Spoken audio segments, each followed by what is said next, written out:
The fourth key principle to understand in setting pricing is what are the different types of customers within your target customer group. You say, well, that's crazy.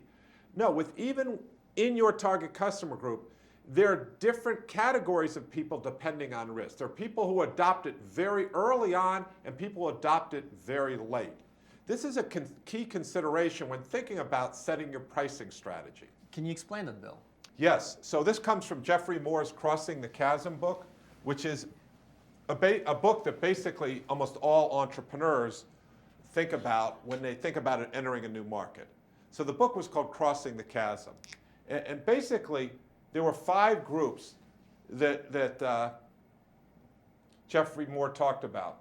The first 5 groups of customers. 5 groups of customers, right. Right. So when you have a new product that comes out into the marketplace, the first people to adopt a new product, a very innovative product, are what I'll call technological enthusiasts, okay? Though these are people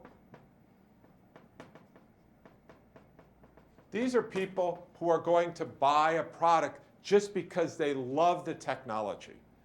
They've got to have the latest iPhone. A new product comes out, they've got to buy it because it's got some new cool technology. So it's less about solving a specific problem, but I guess the problem is the desire to always know about technologies that are coming out. Yeah, it's technology for technology's sake. Right. It's not fundamentally solving a problem, but they want to just understand it. Maybe they have to be the smartest person in the room. Maybe they're just curious, but for whatever reason, they want to buy that. Now, we know some of those people personally. But there are a lot of them here. Yeah, that's called Massachusetts Institute of Technology. And technology is its own reward, as one person told me. But in businesses, there are also places like this. They buy one of any product, they bring it into their research center, and they will analyze that product, they will reverse engineer that product so that they really understand what's going on in the technological realm. And then some people there are trying to figure out how can they apply that in the business. So they're heads of research, chief innovation officers. Yes, those types of people. Now, some of the chief innovation officers I actually might put in this group, but research is responsible for understanding technology. The next group is what we call early adopters. Excuse my handwriting here, but this is early adopters. Now, these people are not necessarily technological enthusiasts. They see exciting business opportunities for this. But they rush into this very early because these people generally are more egotistical. They're buying a product because they feel if they get in early, it can make them look good. So they're not, on the balancing risk versus reward, they're willing to take a lot of risk here because they want to be at the head of the parade when it's had. They want to say, I was the first person to adopt this new technology. Now, that's not the solid business person necessarily. That's the person who actually is putting their career in front of the business in a lot of ways. But that's how they see their path to the corner office. So there are a lot of these people, and they might be chief innovation officers. These people are more in research and development. Yeah. These people are, hey, I want to know about the technology, even though I'm not a technology person, because I want to know how it applies to solve a dramatic problem. Their job is to be an attacker, take risks, right? Yes. And so for here, the risks are higher, and they're not going to implement large scales of them. The next group is, and I'm going to put a little space between these two as I'll explain in a second. These are the most exciting people for us.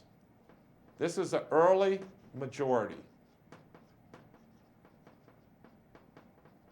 Okay?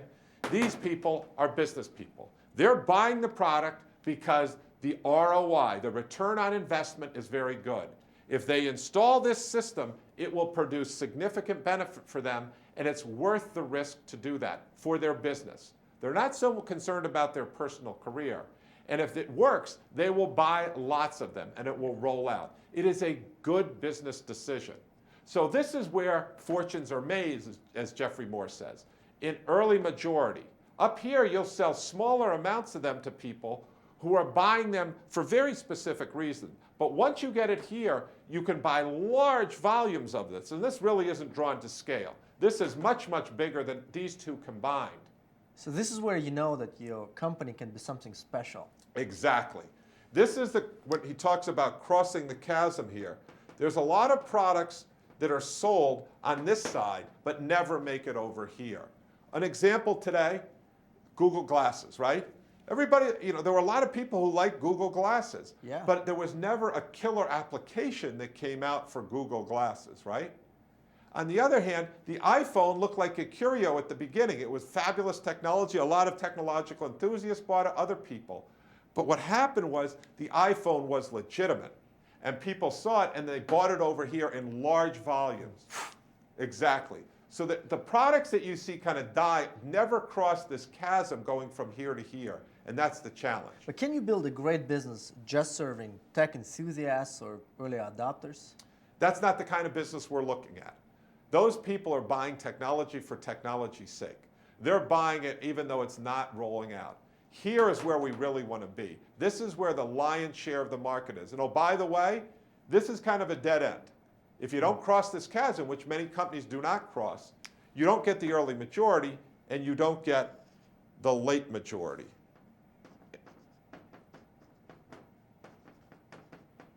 And what's the difference between early majority and late majority? Well, these people are buying for good business reasons. They're buying because it's a good ROI, but their risk profile is less than that. Remember I talked about lighthouse customers? Those customers are over here.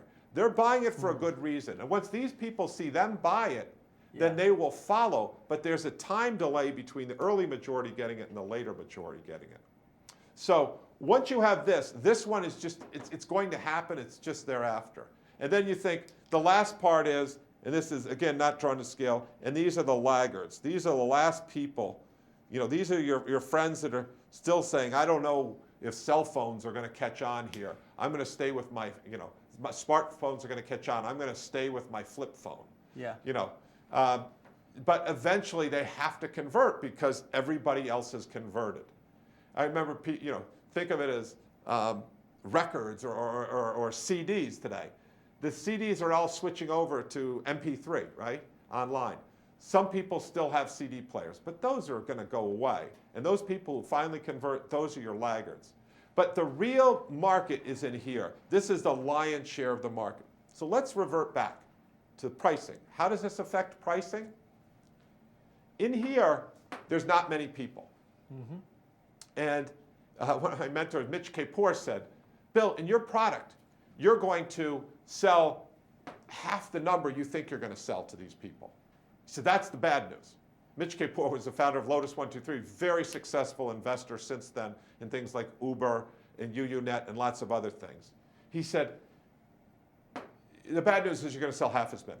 Here's the good news, though, Bill, is you can sell them at twice the price you think you can. Because these people are only going to buy one of anything. And then that's it. So they're not as sensitive to price. As we start moving over here, because they're buying based on ROI, they're going to be much more sensitive to price.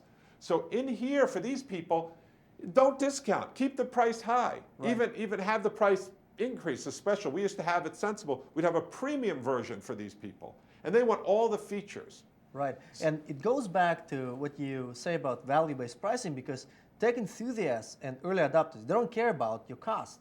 Yes. So pursue value-based pricing. Exactly. And remember, they're only going to buy one, so why not get a high price? Right. But your pricing over here will be much higher, more inelastic is the economic terms. If you drop the price, they're not going to buy more.